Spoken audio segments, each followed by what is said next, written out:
Tudo bem, pessoal? Por acaso vocês conseguiram ler aquela carta que fala Cartas Brasileiras e aos Brasileiros em Defesa do Estado Democrático de Direito? Ela foi escrita pela Faculdade de Direito da USP, no Largo São Francisco.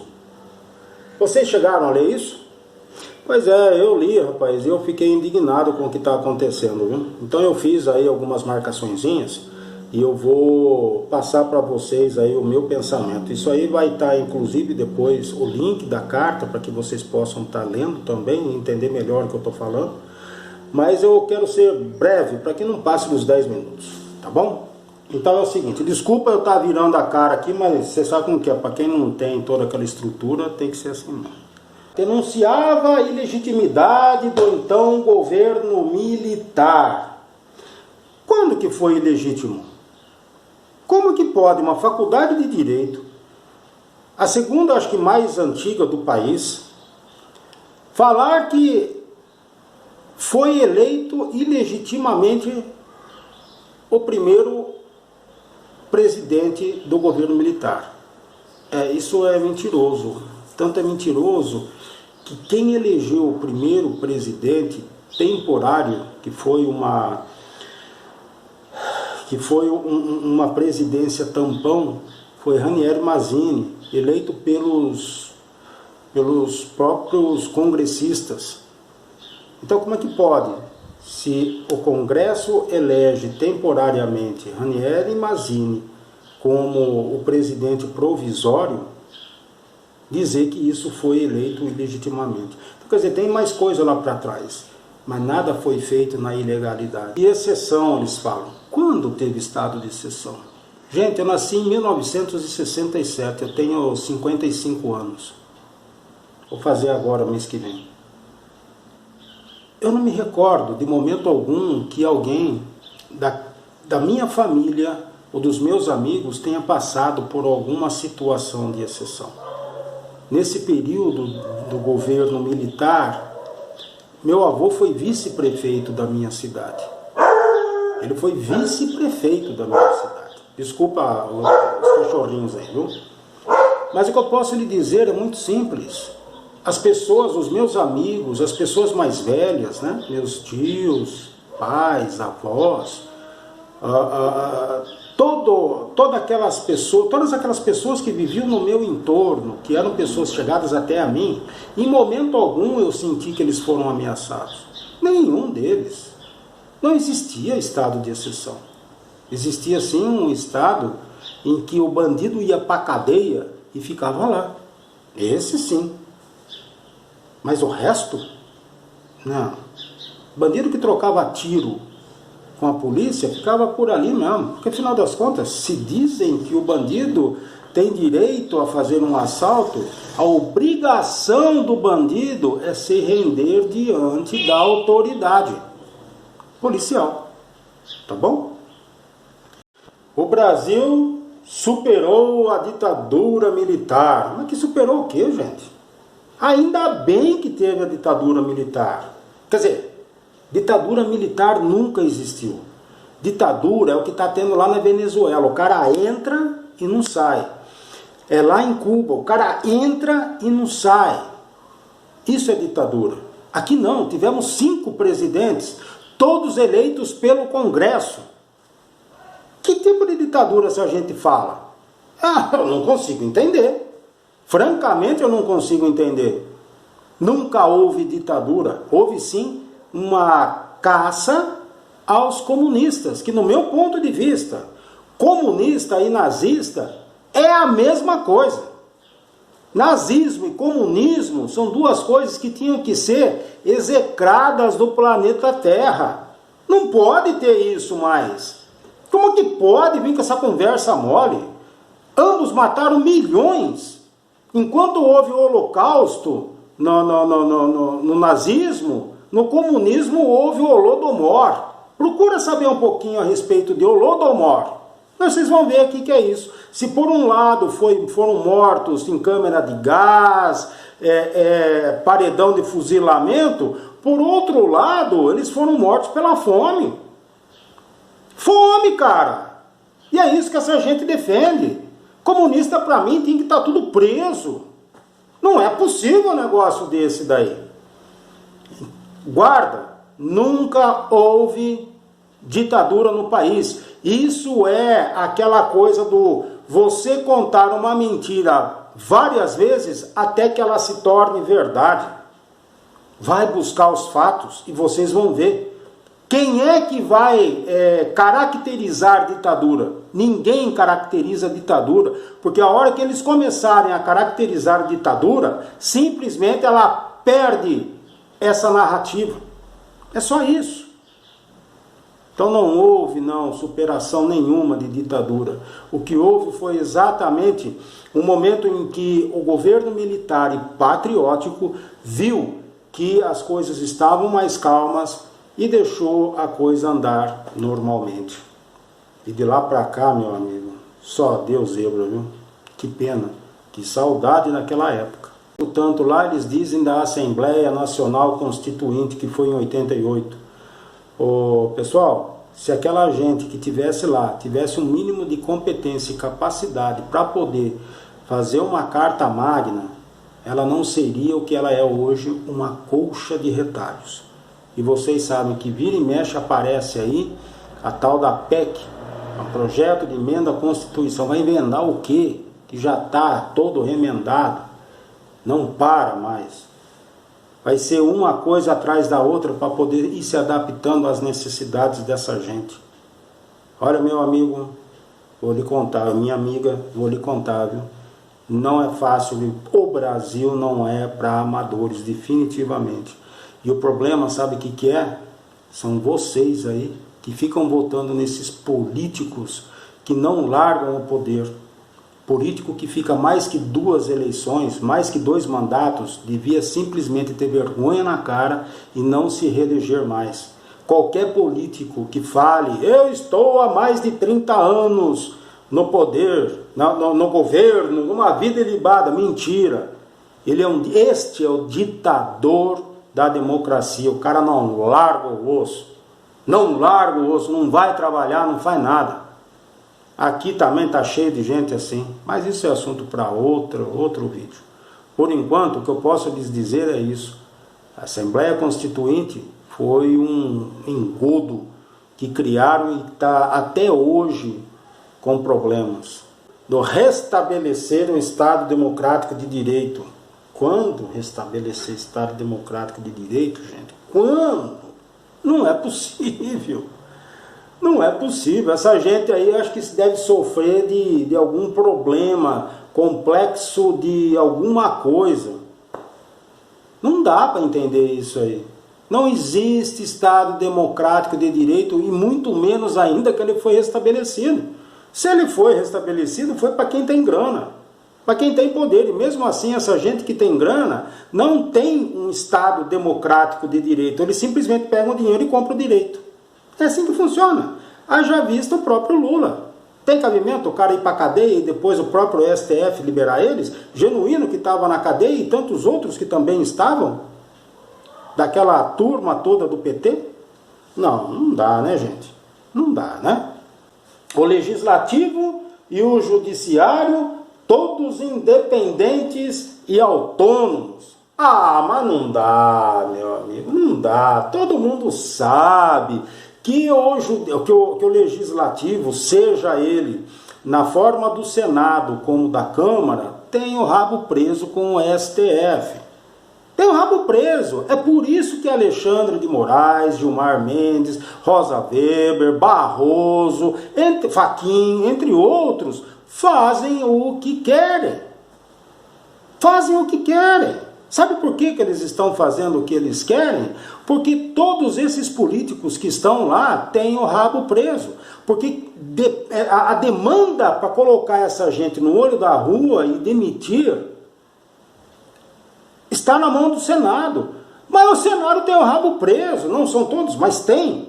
A maioria que está lá está com o rabo preso e não vai ter coragem de votar, porque senão o pessoal puxa lá os processos dele e põe para funcionar. E aí quem perde o mandato são eles. Tem cabimento? Por isso que eu falo, não fique votando em político de carteirinha, caramba. Isso não sou eu que estou falando, isso já existe faz muito tempo.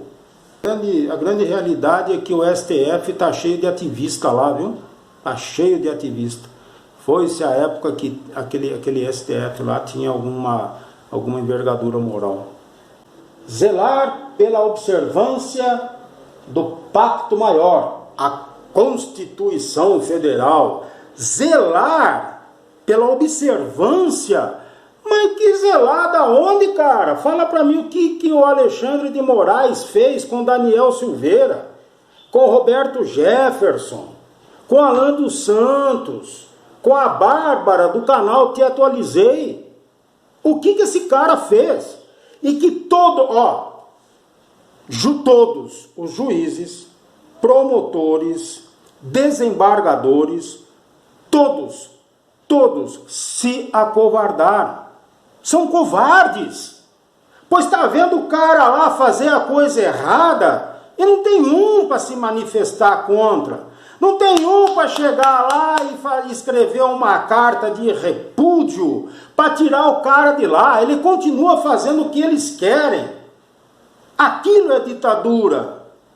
Você tá louco, meu amigo? Escrever uma bobagem dessa? Qualquer um que concorde com isso que está escrito aqui deve ter parafuso a menos. Ou se tiver só dois, o Tico e o Teco.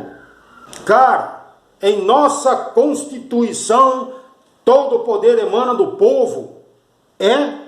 O que aconteceu em 2005, quando houve o plebiscito para desarmamento, para proibição do comércio de armas?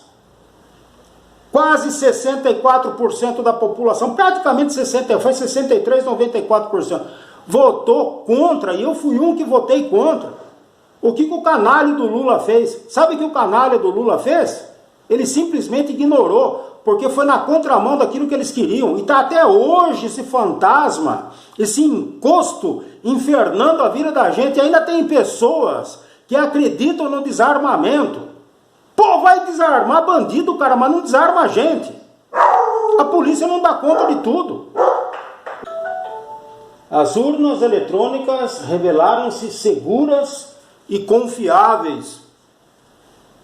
Onde? Na casa deles? Não, jamais. O problema todo está exatamente aí. Sabe aquela máxima que diz o seguinte: ganha as eleições quem conta os votos, não quem vota. E esse que é o grande problema. A hora que a coisa chega lá, ninguém sabe o que acontece. Ou vocês se esqueceram do apagão que teve naquela disputa Dilma e Aécio Neves. Vocês lembram? Tenta lembrar. Teve lá um probleminha, uma coisinha assim que não deu muito certo lá. E aí houve um empate técnico que Dilma ganhou. Sabe por quê? Porque ela bateu na trave e entrou. E Aécio bateu na trave e saiu. Para ser bem sincero, eu não votei em nenhum dos dois. São dois bandidos, duas tranqueiras. O fato é que tanto um quanto o outro ia ser a porcaria do mesmo jeito. Aí, ainda bem, de certa forma, que entrou a Dilma, porque ela foi demitida. Né? O impeachment, não existe impeachmada, né? Isso aí é uma invenção. Ela foi demitida. Saber se o Aécio estivesse lá, talvez ele teria ficado até o fim do mandato. Mas onde é que está a confiança disso? Vocês confiaram? É a raposa tomando conta do galinheiro, velho. É a raposa tomando conta do galinheiro. Inaceitável. E para essas eleições aqui não vai mudar. Sabe por que o Bolsonaro foi eleito? Porque a diferença de voto era gritante. Mesmo assim, eu tinha a plena convicção que ele ia ganhar no primeiro turno, mas não deixaram. Não deixaram ele ganhar no primeiro turno. Não é que eu estou fazendo teoria da conspiração. A minha cabeça, pelo que eu tenho acompanhado, era primeiro turno, como vai ser agora de novo. Eu tenho certeza absoluta que Bolsonaro entra no primeiro turno. Não vai ter segundo. Se tiver, é porque eles manipularam. Esse que é o grande problema. Aqui diz assim como a justiça eleitoral. Gente, não existe justiça no Brasil, existe lei, tá bom? E justiça eleitoral para analisar. A Justiça Eleitoral poderia muito bem fazer um plebiscito ou um referendo, questionando o povo. Vocês querem urnas impressas? Sim ou não? Simples. Mas não ficar criando essa queda de braços do STF, do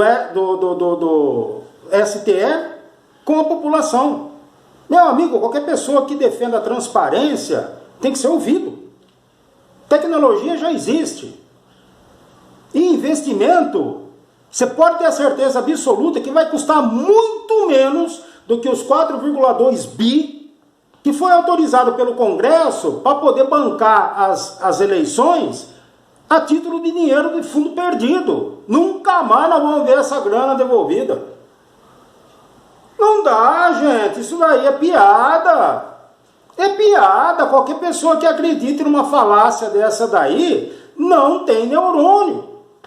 Não tem neurônio. Precisa trocar a pinga que bebe, velho. Tem que trocar a pinga que bebe. Não dá. Essa pinga aí deve estar fazendo alguma coisa.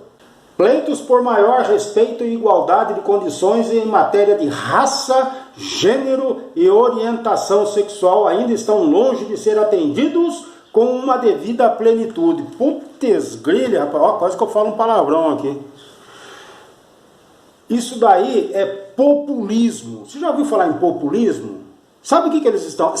Isso aí é retórica. E cabe à lógica desbancar a retórica nesse caso. Retórica é a arte do convencimento. Como eles sabem claramente que o povo brasileiro é um povo emotivo, né? Diga-se de passagem o nosso carnaval, diga-se de passagem as novelas, diga-se de passagem as músicas sertanejas. Há de concordar comigo que é muito mais fácil você convencer uma pessoa pelo coitadismo do que pela razão.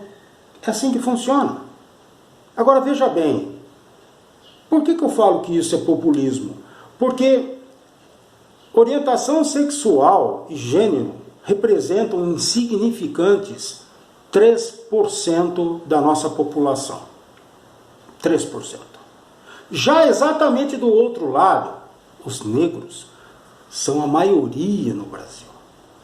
Existem mais negros no Brasil do que brancos, ou outras raças qualquer. Então, onde se encaixa isso? Quem é que construiu a ideia do coitadismo? Quem é que construiu a ideia de que o negro é minoria? De que o índio não tem a sua voz? Ora, venhamos e convenhamos, meu amigo, esse país aqui ele é tão... é um mosaico tão grande que quem colocou isso foi o próprio PT. Eu estou cansado de ver, por exemplo, cansado não, fico super feliz em ver negros que colocam a sua cara à tapa em vídeos do YouTube falando a verdade e desconstruindo essa falsa ideia do coitadismo do negro. Tem inúmeros negros que falam o seguinte: o preto, ele foi para a cadeia porque ele é bandido. Porque o preto mora do mesmo lado que o branco, na mesma favela do branco. E o vizinho dele toma um ônibus para poder ir trabalhar, mas ele não quer ir trabalhar, ele quer roubar os outros porque é um vagabundo. Está percebendo como são as coisas? Então, mais uma que não dá para entender como que... Eu não sei quem é que foi que escreveu isso, mas só sei que estão usando o nome... usurpando o nome de uma faculdade mais que centenária para escrever esse monte de bobagem. Imenso perigo para a normalidade democrática, risco às instituições da República e insinuações de desacato aos resultados das eleições. Sabe o que significa aqui? Graças a todos os advogados, promotores, juízes, desembargadores, canalhas, que tem, viu? Pode parecer que não, mas tem. Se tem uma profissão que você consegue encontrar gente canalha, é essa aí do direito. Tem gente boa, tem gente muito boa que se envergonha do que os seus colegas de profissão fazem. tá? Mas isso que acabei de ler para vocês só existe porque essa gente fica enfiando na cabeça dos outros que a última instância é a lei. Só que não é a última instância, não é a lei. A última instância é a justiça. Coisa que essa gente não se preocupa. Porque a hora que for para colocar justiça, que não existe no país, isso simplesmente desaparece. Tá bom?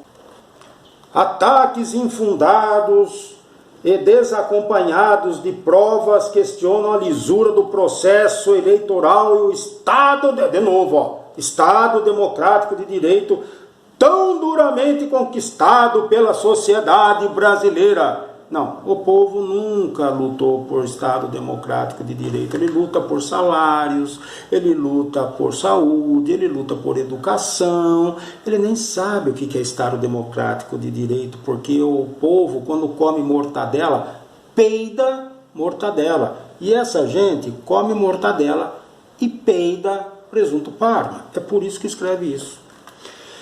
São intoleráveis as ameaças aos demais poderes e setores da sociedade civil e a incitação à violência, à ruptura da ordem constitucional. Os ataques são legítimos, pois eles emanam do povo. E o povo, por mais trouxa que já tenha sido, uma parte agora, que é o cara trabalhador, que é a classe média, que trabalha para poder conquistar as coisas que ela tem, vai contra e se revolta. Então isso não é vingança, nem ameaça. Isso é indignação. Indignação minha e de milhões de brasileiros. Ah, sem contar também que está todo mundo de saco cheio e ficar vendo e ouvindo essas pesquisas manipuladas e que colocam o Lula em primeiro lugar com a margem muito boa para o segundo, que é o Bolsonaro. Nossa, essa daqui é para doer, ó. Nossa consciência cívica é muito maior. Consciência cívica? Não. Tem que ser consciência moral, coisa que essa gente não tem. Não tem, nem um pouco. Você precisa de consciência cívica quando você tem consciência moral? Ora, a moral vem antes do civismo. Quem está sendo escorraçado é Bolsonaro pelo STF e por essas leis imorais que estão aí. Imbuídos pelo espírito cívico. Tem que ser imbuído pelo espírito moral, isso sim. Que eles têm que defender o espírito, têm que defender o certo, para que seja feita a justiça. E não escrever uma bobagem como essa para influenciar as pessoas, que por sua vez não tem senso crítico suficiente para poder ler o que está escrito nas entrelinhas e saber que isso daqui é uma carta manipulada, que para piorar a situação ainda faz uso da instituição São Francisco, da USP. Nossa, isso aqui é o território livre do Largo São Francisco. O Largo São Francisco, diante do tamanho do país, é insignificante, cara. É insignificante.